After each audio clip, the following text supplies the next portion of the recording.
Bharat Ratna doctor Bhimrao Ambedkar ji के बारे में जो गलत तरीके से प्रचार किया जा रहा है, तथ्य से हट करके बातें की जा रही हैं,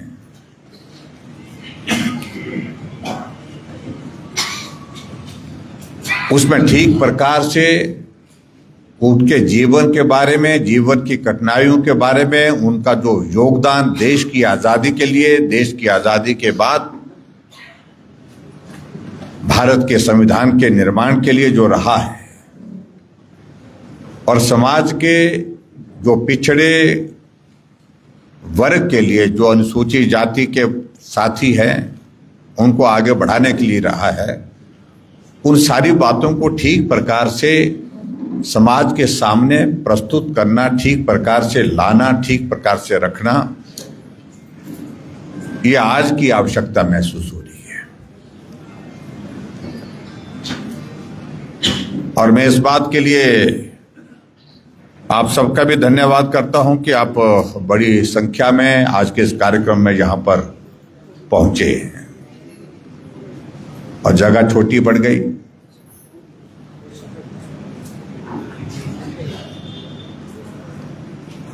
और हमारे साथी कह रहे थे अगली बार इस जगह को थोड़ा और बड़ा करना है, अगली बार बड़ा करना है।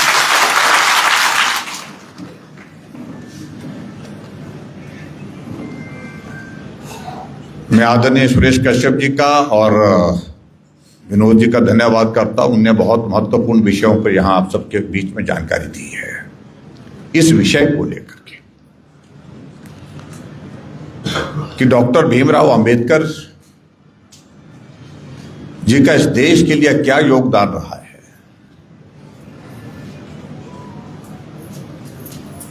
इसलिए उन सारी चीजों को फिर से दोहराने का मैं समझता हूं कि उचित नहीं रहेगा बहुत ज्यादा।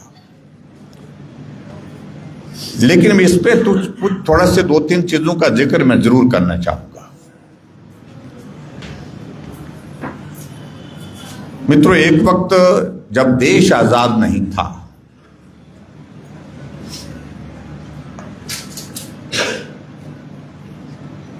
उस वक्त देश के सामने एकमात्र लक्ष्य था कि देश स्वतंत्र होना चाहिए, आजादी चाहिए, चाहे वो किसी जाति का था, किसी धर्म का था। उस एक लक्ष्य को लेकर के भारत की स्वतंत्रता के लिए पूरे देश के लोगों ने काम किया।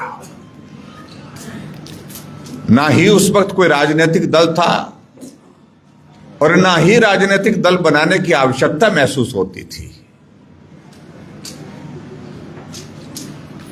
और उस आंदोलन में बहुत सारे लोग अपने जीवन को कुर्बान करके देश के लिए शहादत दी।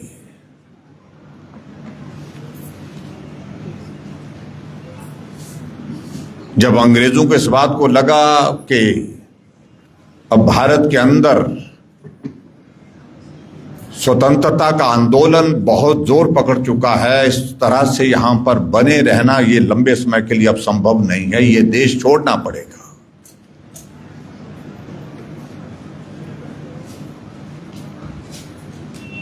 लेकिन उसके बावजूद भी उनके मन में लालसा ये रही कि भले ही हम देश छोड़ जाएं,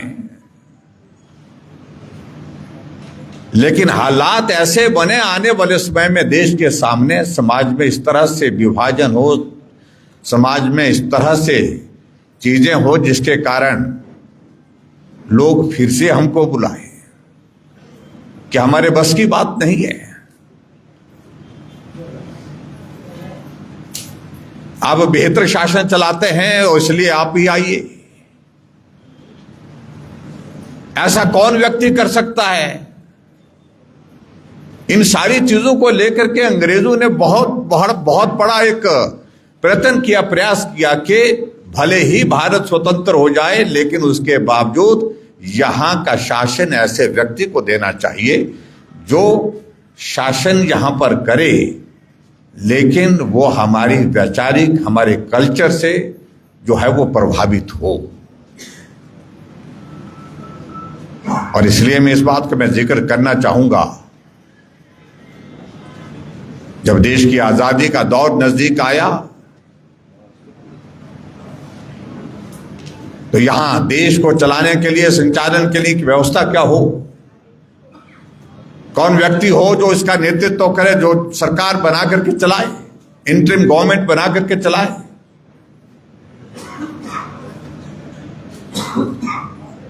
जब इन सारी चीजों को लेकर के बात आगे बढ़ी तो एक फॉर्मूला तय किया गया, और उस फॉर्मूले को तय किया गया, ये तय किया गया कि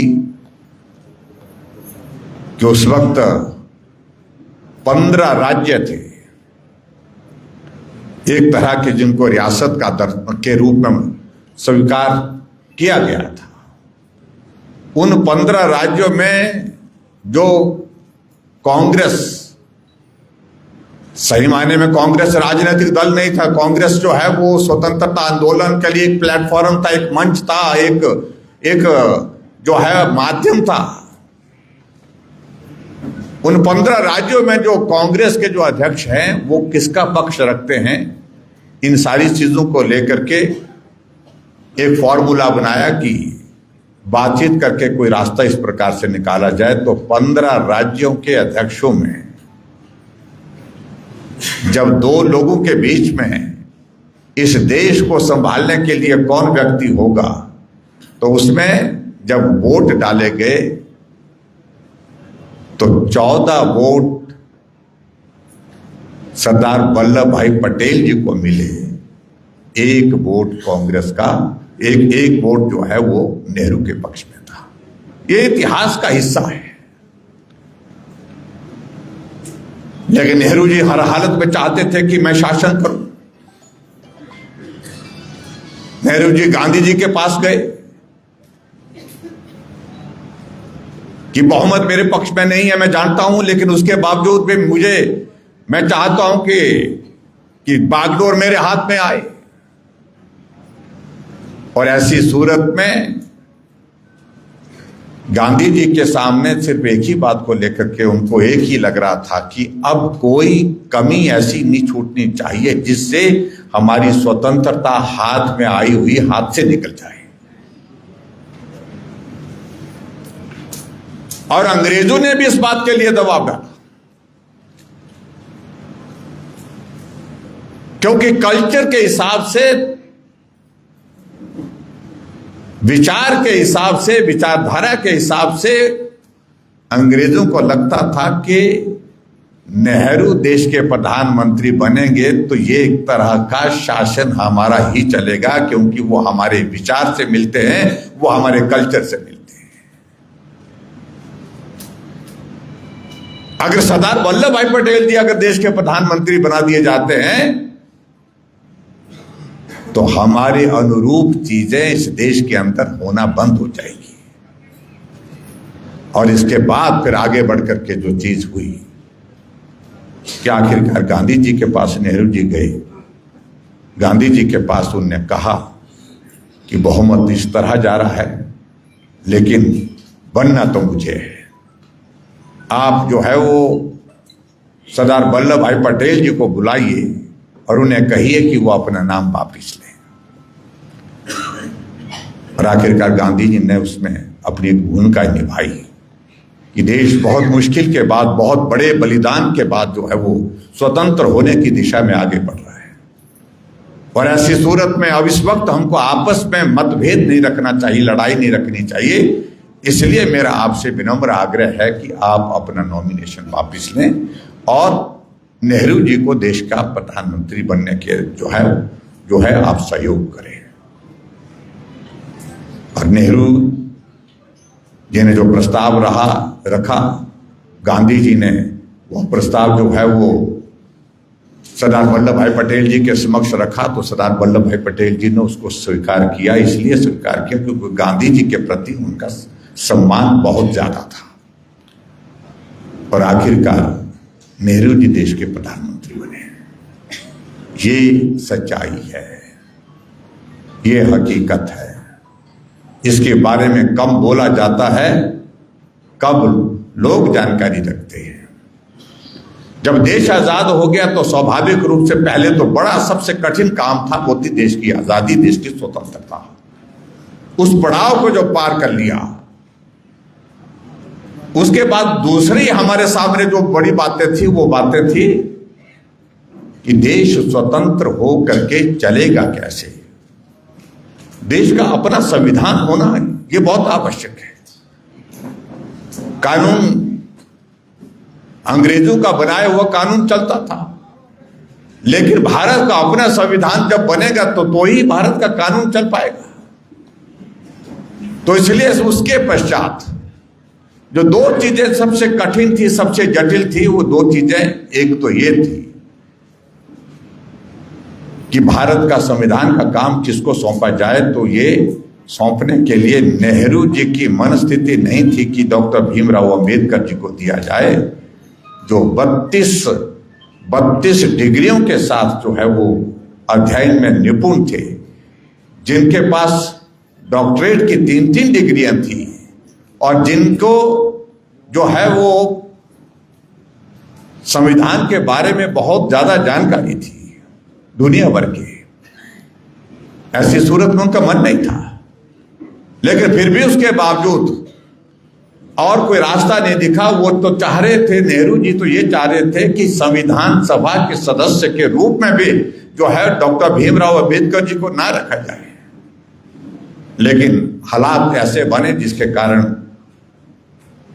आखिरकार जिस तरह से हमारे आदरणीय सुरेश जी ने बात कही, माननीय सांसद जी ने जो बात कही कि लेडी माउंटबेटन ने इस बात को लेकर के नेहरू जी से बात की है कि जो नाम हम देख रहे हैं इस काम के लिए बेहतर होंगे तो डॉक्टर भीमराव अंबेडकर जी को जो है संविधान सभा का अध्यक्ष बनाना चाहिए, ताकि वो संविधान बना सके। इस सारी चीज को लेकर के एक आवश्यक है, तब जाकर के सकता है।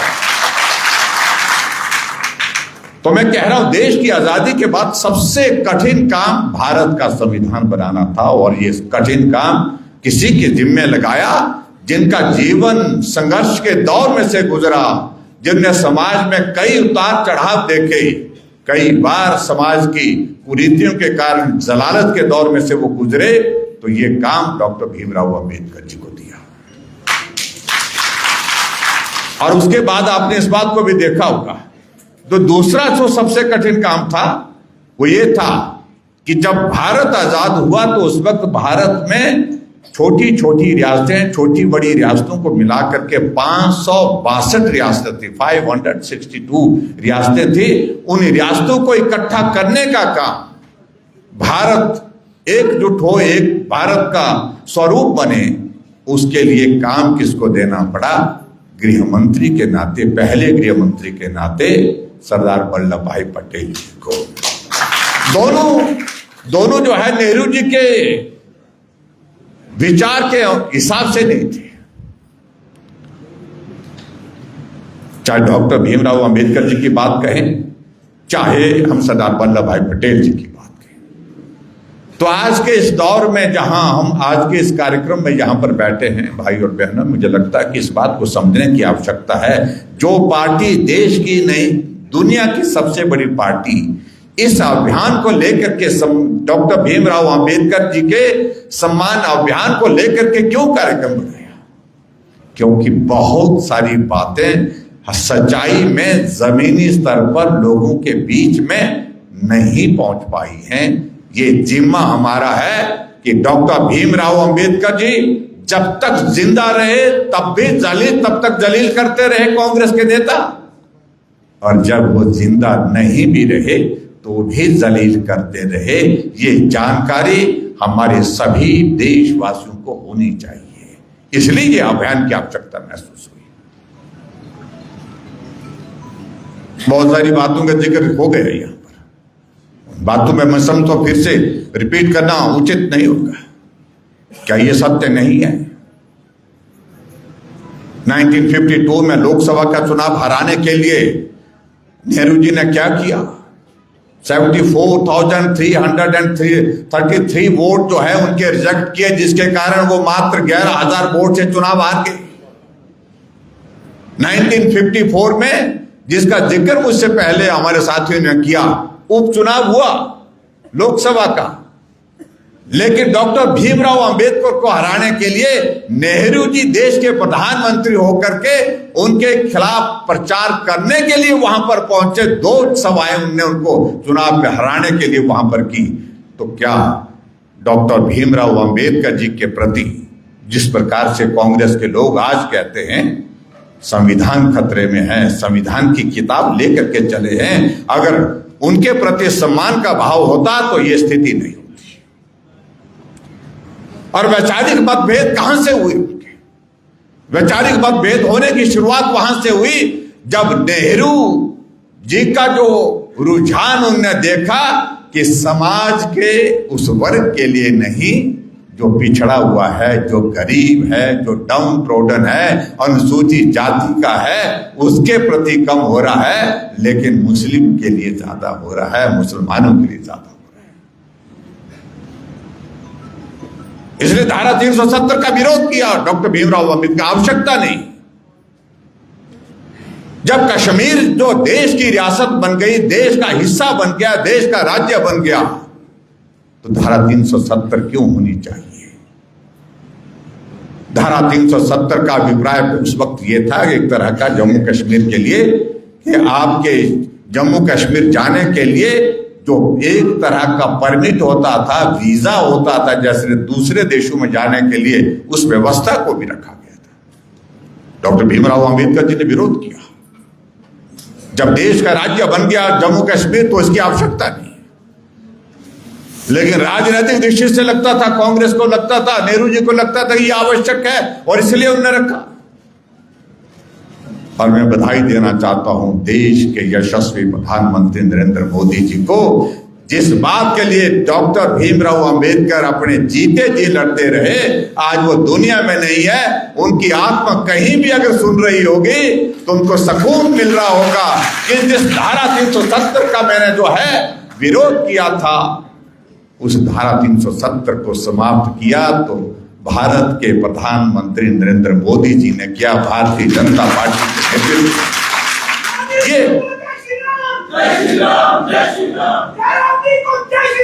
ये इसलिए सारी चीजों को समझने की आवश्यकता है। ये संविधान की किताबें पकड़ करके वो चले हुए हमने किया, ये देश हमने आजाद किया, ये भारत का संविधान हमने बनाया। मैं समझता हूं ना भारत की आजादी सिर्फ कांग्रेस पार्टी की वजह से है, कांग्रेस के नेताओं की वजह से है, और ना ही भारत का संविधान कांग्रेस के नेताओं की वजह से है, कांग्रेस की सरकार की वजह से है। इन बातों को स्पष्ट होने की आवश्यकता है। आप कल्पना करिए, जो व्यक्ति डॉक्टर भीमराव अंबेडकर जी के खिलाफ चुनाव लड़ा, उनको पद्म श्री अवार्ड दे दिया कांग्रेस ने, लेकिन कभी इस बात को नहीं सोचा कि जिस व्यक्ति ने भारत का संविधान बनाया उनके बारे में भी सोचा जाए।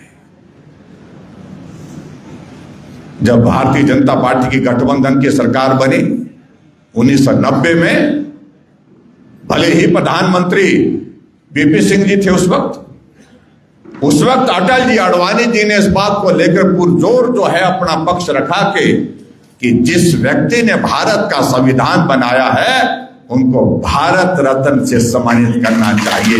1990 में तब मिला जब भारतीय जनता पार्टी गठबंधन की सरकार बनी, जबकि कांग्रेस की सरकार कई वर्षों तक, कई दशकों तक पूरे देश भर में रही, नहीं दिया गया सम्मान। यह सच्चाई है, इस बात को हमको स्वीकार करना है। उनको जो उनके खिलाफ चुनाव लड़ने के वाले को वह पद्म श्री अवार्ड दिया, बिना वजह के दिया। मैं उस पर टिप्पणी नहीं करना चाहता हूं। और मंत्रिमंडल छोड़ने के लिए वजह थी हिंदू कोड बिल का एक बहुत बड़ा प्रस्ताव जो है वो कैबिनेट के समक्ष गया, लेकिन उसके बावजूद उसको विड्रॉ कर दिया गया। हिंदू कोड बिल जो है वो उसके अभिप्राय से महिलाएं जो बैठी हैं इनके लिए था। आर्थिक स्वतंत्रता महिलाओं को मिले, महिलाओं को स्वतंत्रता के साथ साथ में उनको अधिकार, जो नागरिक के अधिकार हैं, पुरुष के अधिकार हैं, उसके अनुरूप उनको भी मिले। ये सारी चीजों का विरोध किया गया। कैबिनेट से मतलब उसको वापस कर लिया। ये वजह थी। डॉक्टर भीमराव अंबेडकर जी को कहा गया था कि आपने जो है अर्थशास्त्र में अध्ययन किया है, पीएचडी किया है, आपको हम फाइनेंस दे सकते हैं। ना रक्षा फाइनेंस देने की तो बात छोड़िए, जो सबसे इंपॉर्टेंट जो कैबिनेट कमेटियां होती हैं, कैबिनेट सब कमेटीज होती है, सबसे डॉक्टर भीमराव अंबेडकर जी को निकाल दिया गया, उन पर रखा ही नहीं गया। ये बहुत बड़ी वजह थी जिसकी वजह से डॉक्टर भीमराव अंबेडकर जी को लगा कि मुझे बार बार प्लानिंग डिपार्टमेंट की कमिटमेंट उनको की गई थी देने की, लेकिन नहीं दिया गया। ये वजह बनी और जिसके कारण डॉक्टर भीमराव अंबेडकर जो है वो मंत्रिमंडल से बाहर चले गए। और जब डॉक्टर भीमराव अंबेडकर जी की मृत्यु हुई, गाहे बगाहे कांग्रेस के नेताओं के सामने इस बात के लिए बात आई कि उनके जहां मृत्यु हुई है वहां पर जो है उसका स्मारक बनाना चाहिए, लेकिन नहीं बनाया। हमारे देश में जब भारतीय जनता पार्टी गठबंधन की सरकार बनी, अटल बिहारी वाजपेयी जी देश के प्रधानमंत्री बने, तब उन्होंने तलाश की कि कहां किस घर में डॉक्टर भीमराव अंबेडकर जी रहते थे, जहां उनकी अंतिम सांस ली। उनने उनको स्मारक के नाते जो है उस भवन को एक्वायर किया और 5 करोड़ की लागत से उसको जो है उस भवन में जो है डॉक्टर भीमराव अंबेडकर जी के नाम पर स्मारक, एक शुरुआत उस दिशा में की गई। और उससे आगे बढ़कर के जब ये भी स्थिति बनी, जब नरेंद्र मोदी जी 2014 में बने प्रधानमंत्री, तो उस वक्त हमारे केंद्रीय मंत्री जो आजकल कर्नाटक के गवर्नर हैं थावरचंद गहलोत जी, एक प्रस्ताव लेकर के मोदी जी के पास गए कि डॉक्टर भीमराव अंबेडकर जी का स्मारक जो है वो बना तो है लेकिन छोटा है, हम उसको थोड़ा और बड़ा भव्य बनाना चाहते हैं। तो प्रस्ताव ले गए कि 10 करोड़ रुपए हमको दिया जाए ताकि उसको और बड़ा करें हम। और प्रधानमंत्री नरेंद्र मोदी जी ने कहा कि देश के संविधान निर्माता डॉक्टर भीमराव अंबेडकर जी के लिए मात्र 10 करोड़ का विषय नहीं, मैं 100 करोड़ देता हूं। आज उनके जहां मृत्यु हुई है वहां जाकर के आप देखेंगे भव्य 100 करोड़ की लागत से जो है उनका स्मारक बना हुआ है। और इससे इतना ही नहीं, इससे आगे बढ़कर के नरेंद्र मोदी जी ने doctor Bhimrao Ambedkar research centre, ये भी होना चाहिए, 200 करोड़ रुपए उसके लिए भी दिए। ये तब दिए जब भारतीय जनता पार्टी की सरकार थी, कांग्रेस की सरकार सत्ता में रही, लेकिन कभी भी इन सारी चीजों को लेकर के उन्होंने विचार नहीं किया। पंचतीर्थ का जिक्र मुझसे पहले हमारे साथियों ने किया, जहाँ 5 जगह जहां उनका जन्म हुआ, जहां उनकी पढ़ाई हुई, पढ़ाई के बाद उनके साथ साथ में उन मृत्यु तक के पड़ाव जो है, जहां 5 स्थानों पर उनको भारतीय जनता पार्टी की सरकार ने, गठबंधन की सरकार ने जो है उनको एक अलग से स्मारक के रूप में, उनको पहचान के रूप में जो है वहां प्रस्तावित पंचतीर्थ के नाम से किया गया। ऐसे बहुत सारे विषयों को लेकर के हम बात कर सकते हैं। और सबसे बड़ी बात, अभी जब 2024 का लोकसभा का चुनाव हुआ तो आप लोगों ने इस बात को देखा होगा कि बहुत बड़ा प्रचार किया, और प्रचार इस प्रकार से कांग्रेस के नेताओं ने किया जब भारतीय जनता पार्टी ने कहा कि अब की बार 400 पार। अरे सब राजनीतिक दल अपना जीत का लक्ष्य निर्धारित करते हैं, उसमें क्या बुरा किया? 300 से ज्यादा सीटों से हम पिछली बार जीते, अब की बार पार्टी ने तय किया कि हमको 400 पार का नारा देना चाहिए। जब कांग्रेस को लगा कि हम विकास के मॉडल में और सारी चीजों को लेकर के जो काम का तौर तरीका नरेंद्र मोदी जी का है, जो भारतीय जनता पार्टी की सरकार ने देश में काम किए हैं, देश की पहचान दुनिया में बनाई है, ऐसी सूरत में हम उसका मुकाबला नहीं कर सकते हैं। तो क्या किया, एक मुद्दा बीच में से ऐसा निकाला कि 400 पार का जिक्र इसलिए भारतीय जनता पार्टी कर रही है कि 400 पार हो जाएगी तो हम संविधान ही बदल देंगे। और ये कैंपेन के रूप से कहां चलाया, इस बात को पहुंचाया हमारे ऐसे वर्ग के, समाज के उस वर्ग में जिनकी श्रद्धा है डॉक्टर भीमराव अंबेडकर जी के प्रति, जिनकी आस्था है, जिनके मन में उनके प्रति सम्मान है, उनके लिए, उनके बीच में पहुंचाने। हम भी कहने लगे, हमारे साथी भी कहने लगे, जो कांग्रेस के लोग गांव गांव में जाकर के कह रहे हैं कि ये संविधान को समाप्त कर देंगे, ये संविधान को बदल करके रख देंगे, ये 400 पार की नारे की बात इसलिए कर रहे। लेकिन मैं पूरे देश भर के भाई बहनों का, बहुत मतदाताओं का धन्यवाद करता हूं कि लोगों ने सुना लेकिन माना नहीं। लोगों ने एक ही बात कही कि देश की जरूरत नरेंद्र मोदी है, देश को मजबूत नेतृत्व की जरूरत है। और फिर से आजाद भारत के इतिहास में 60 वर्षों के बाद अगर लगातार कोई व्यक्ति तीसरी बार प्रधानमंत्री बने तो नरेंद्र मोदी जी तीसरी बार प्रधानमंत्री। आज भारतीय जनता एनडीए की सरकार केंद्र में बनी है, इसलिए भारतीय जनता पार्टी की ओर से तय किया गया ये गलत जो चीजें जो है, जो प्रचारित की गई, गलत तरह से प्रसारित की गई, इसका जवाब देने की आवश्यकता है। इसलिए आज के इस कार्यक्रम में विशेष तौर से इस विषय को लेकर के हमने बात करने का विचार किया कि सही बात लोगों तक पहुंचनी चाहिए, और सही बात पहुंचाने का जिम्मा किसका है? आप सब जिम्मेवार कार्यकर्ताओं का। सही पक्ष लोगों के बीच में रखने का अगर जिम्मा है तो आप सबका है, इसलिए इस कार्यक्रम का आयोजन किया। मैं आप सबके बीच में बहुत ज़्यादा लंबी बातें नहीं कहूँगा। मैं आप सबका बहुत धन्यवादी हूँ कि आप सबका सहयोग रहा, समर्थन रहा। देश में भारतीय जनता पार्टी की सरकार बनाने के लिए 100% योगदान रहा। 4 सीटें हिमाचल प्रदेश में लोकसभा की पड़ती हैं, चारों सीटों पर आप लोगों ने जीत हासिल करने के लिए काम किया। मंडी की सीट पर बहुत चर्चा थी, कठिन है, मुश्किल है, और सही बात हमने कहा कि मुश्किल काम ही करने में आनंद आता है। जो काम ही आसान हो वो तो कोई भी कर सकता है, लेकिन आप लोगों ने बहुत मुश्किल काम को, कठिन काम जिसको बोला गया था, उस काम को बहुत बखूबी किया।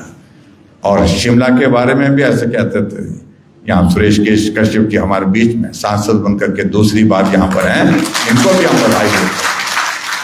भाई और बहनों,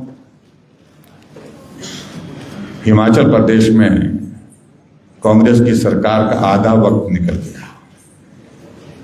आधी उम्र जब ढल जाती है तो बुढ़ापा शुरू हो जाता है। मैं आपकी उम्र का नहीं कर रहा हूं, मैं सरकार की उम्र का जिक्र कर रहा हूं। 2.5 साल बीत गए, अब उतराई का दौर है, और जो हालात हिमाचल प्रदेश में कांग्रेस की सरकार के हैं, उन सारी बातों को मुझे लगता कहने की आवश्यकता नहीं है।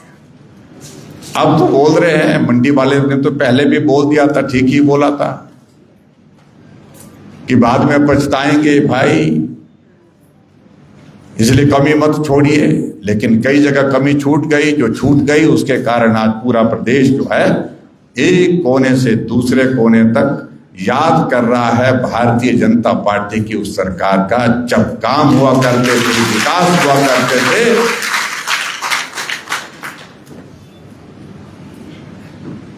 आज लोग याद कर रहे हैं। आर्थिक संकट हिमाचल के ऊपर, भ्रष्टाचार की सारी सीमाएं टूट गई है, कानून व्यवस्था की कोई चीज रही नहीं है, नाम की कोई चीज नहीं रह गई है। नशे का प्रचलन जो है वो दूर दराज के इलाके तक पहुंच गया, चिट्टा आपके। आखिर सरकार क्या कर रही है?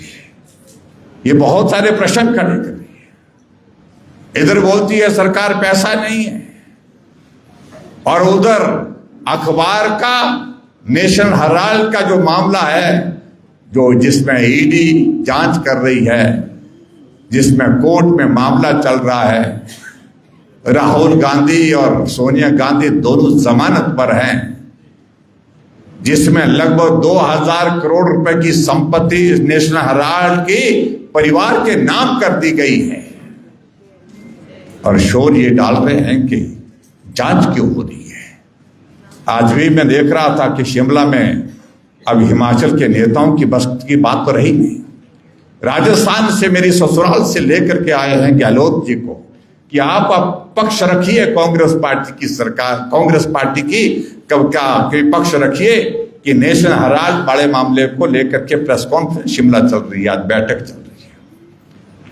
कोई भी पक्ष सुनने के लिए तैयार नहीं है, ना मानने के लिए तैयार है। जिसकी एक कॉपी नहीं आती है, 2.5 करोड़ से ज्यादा सुखू जी दान दे गए उसको, राहुल गांधी जी के परिवार, सोनिया गांधी जी के परिवार। एक तरह का दान ही जो प्रचार वो कर रहे हैं, उन प्रचार में मैं जवाब देने की आवश्यकता नहीं कहता हूं। अगर ऑर्गेनाइजर अगर 5 जने की बात कहें, लाखों कॉपियां उसकी पूरे देश भर में जाती हैं, गांव-गांव में जाती हैं। अभी बड़ी दिलचस्प बात हुई जब ये मामला उठा कि 2008 के बाद वो छपना बंद हो गया। फिर कहने लगे कांग्रेस के नेता कि छपना बंद हुआ, उसमें खर्चा ज्यादा आ रहा था, लेकिन इसलिए जो है उसको ई पेपर की शेप में जो है उसको डिजिटल जो है पेपर बनाया गया। अभी 2 दिन पहले एक शिमला में देख रहा था, कोई कॉन्फ्रेंस कर रहा था, उसमें एक कॉपी लहरा, उसका प्रिंट निकाल करके लहरा रहे थे।